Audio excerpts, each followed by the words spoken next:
अरे वाह, क्या बात है। नमस्कार, आदाब, सत श्री अकाल। आपका अपना कपिल शर्मा हाजिर है एक नए किस्से के साथ। हमारे देश में तीन चीजें कभी नहीं बदलती: माँ का प्यार, ट्रैफिक जाम और क्रिकेट का खुमार। पहले हम गली में क्रिकेट खेलते थे, फिर टीवी पर देखने लगे, और अब तो हम सब अपने अपने मोबाइल में कोच बन गए हैं। जी हाँ, मैं बात कर रहा हूं फैंटेसी क्रिकेट की। ये एक ऐसा खेल है जिसने हर किसी को एक्सपर्ट बना दिया है। चाय की टपरी पर बैठा आदमी भी विराट कोहली को सलाह दे रहा होता है। ये फैंटेसी क्रिकेट का जादू ही तो है, जिसने हर घर में एक सिलेक्टर और हर हाथ में एक टीम बना दी है। और इस मुकाबले को और भी दिलचस्प बना देते हैं वो करोड़ों के इनाम वाले विज्ञापन। टीवी खोलो तो एक भाई साहब बाइक पर आते हैं और कहते हैं, मैंने तो 1 करोड़ जीत लिए। दूसरा आता है और कहता है, मैंने तो अपनी किस्मत ही बदल दी। इन्हें देखकर तो ऐसा लगता है कि देश की गरीबी बस एक ऐप डाउनलोड करने की दूरी पर है। हर कोई सोचता है, अरे जब ये जीत सकता है तो मैं क्यों नहीं? मुझे तो क्रिकेट की ज्यादा समझ है। मेरे एक दूर के रिश्तेदार हैं, नाम है बिट्टू। बिट्टू को लगता था कि क्रिकेट का सारा ज्ञान उसी के पास है। उसने 49 रुपए लगाकर टीम बनाई। टीम रात भर बेचारा सो नहीं पाया, हर गेंद पर अपना फोन देखता था। सुबह उठा तो देखा कि वो 1 करोड़ तो नहीं, लेकिन 49 रुपये वापस जीत गया है। लेकिन वो ये भूल गया कि उसने अपना पूरा दिन और रात इसी टेंशन में निकाल दिया। आंकड़े बताते हैं कि फैंटेसी एप्स पर खेलने वाले लगभग 80 से 90% लोग पैसा हारते हैं।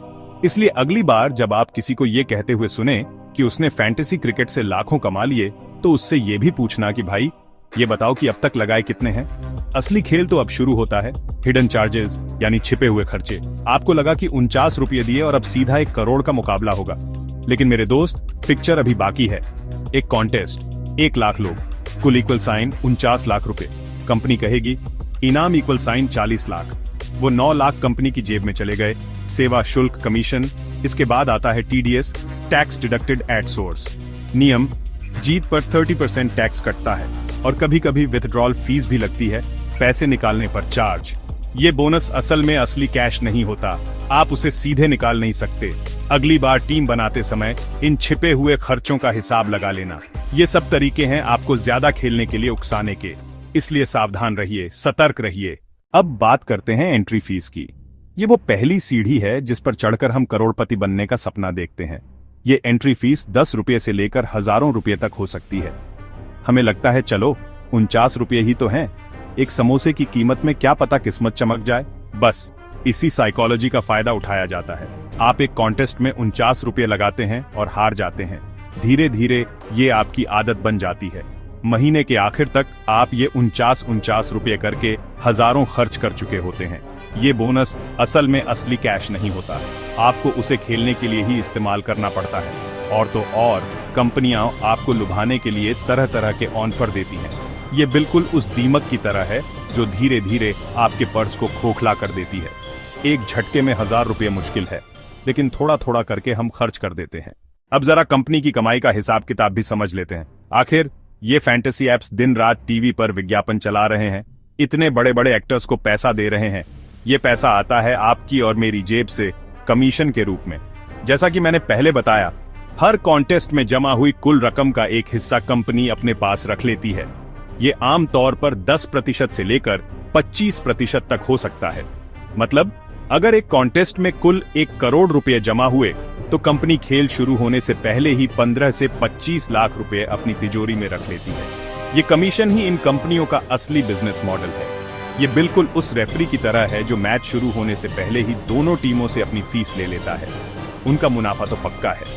अगर 30 लाख लोग ये कॉन्टेस्ट खेल रहे हैं, तो कुल जमा हुए लगभग 15 करोड़ रुपए, और बाकी 5 करोड़ सीधे कंपनी के खाते में। क्योंकि जब आप ये समझ जाते हैं, तब आपको पता चलता है कि आप सिर्फ दूसरे खिलाड़ियों से मुकाबला नहीं कर रहे हैं, बल्कि आप एक ऐसे सिस्टम के खिलाफ खेल रहे हैं जो हमेशा फायदे में रहने के लिए ही बनाया गया है। अब आते हैं सबसे बड़े सवाल पर। ये 1 करोड़ का जैकपॉट जीतता कौन है? टीवी पर तो हर दूसरा आदमी आकर कहता है कि वो जीत गया। सच तो ये है, ये जैकपॉट जीतना भूसे के ढेर में सुई खोजने जैसा है। सोचिए, एक बड़े मैच के मेगा कॉन्टेस्ट में 50 लाख टीमें हिस्सा लेती हैं, कभी कभी 1 करोड़ तक। अब आप ही बताइए, 1 करोड़ टीमों में से पहली रैंक पर आना कितना मुश्किल होगा। बड़े बड़े प्रोफेशनल खिलाड़ी भी होते हैं जो सैकड़ों टीमें बनाकर खेलते हैं। वे सॉफ्टवेयर और डेटा एनालिसिस का इस्तेमाल करते हैं और सैकड़ों कॉम्बिनेशन बनाते हैं। अब आप बताइए, आपकी एक टीम का मुकाबला उन 200 टीमों से कैसे होगा? ये तो वही बात हो गई कि आप एक पत्थर से निशाना लगा रहे हैं और सामने वाला मशीन गन लेकर खड़ा है।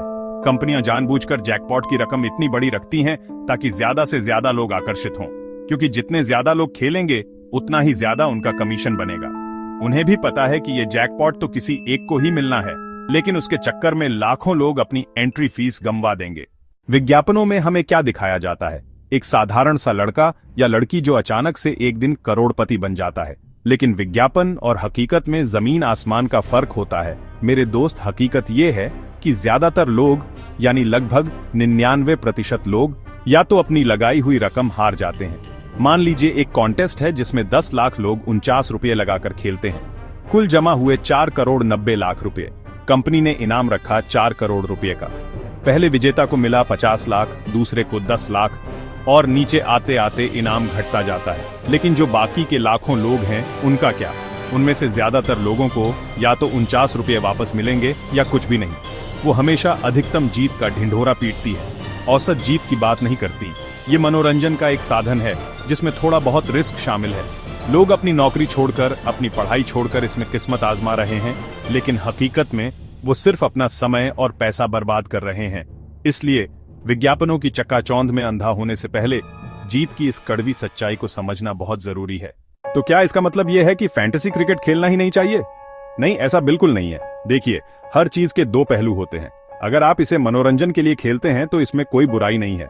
सबसे पहली और जरूरी बात, अपना एक बजट बनाओ। तय कर लो कि आप महीने में 200, 500 या 1000 रुपये ही इस पर खर्च करेंगे, और कसम खा लो कि उस बजट से 1 रुपया भी ज्यादा नहीं लगाओगे। कभी भी उधार लेकर या जरूरी कामों के पैसे से मत खेलो। खेल सिर्फ उतने ही पैसों से खेलो जितने का नुकसान आप आसानी से झेल सकते हो। बड़े बड़े जैकपॉट वाले मेगा कॉन्टेस्ट के लालच में मत पड़ो, वहां जीतना लगभग नामुमकिन है। इसके बजाय छोटे कॉन्टेस्ट खेलो जहां कम लोग होते हैं, 3, 4 या 10 मेंबर वाले।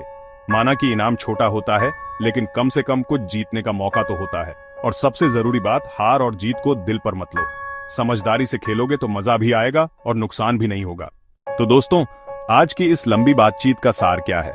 सार बस इतना सा है कि फैंटेसी क्रिकेट की दुनिया बाहर से जितनी हसीन दिखती है, अंदर से उतनी है नहीं। ये करोड़ों के इनाम, रातों रात अमीर बनने के सपने, ये सब एक बहुत बड़े मार्केटिंग प्लान का हिस्सा है। खेलने से पहले हमेशा उस ऐप के टर्म्स एंड कंडीशंस यानी नियम और शर्तों को जरूर पढ़ें। कितना कमीशन कटेगा, टैक्स कैसे लगेगा, पैसे निकालने के क्या नियम हैं, सारी काम की बातें वहीं लिखी होती हैं। जानकारी ही आपका सबसे बड़ा हथियार है। याद रखिए, आसानी से मिलने वाला पैसा आसानी से चला भी जाता है। मेहनत की कमाई का कोई विकल्प नहीं होता। फैंटेसी क्रिकेट को सिर्फ और सिर्फ मनोरंजन के एक साधन के तौर पर देखिए। अगली बार जब आपके मोबाइल पर फैंटेसी ऐप का नोटिफिकेशन आए तो रुकना, सोचना, फिर फैसला करना। हंसते रहिए, मुस्कुराते रहिए, अपने परिवार के साथ खुश रहिए। मिलते हैं अगले एपिसोड में। अलविदा।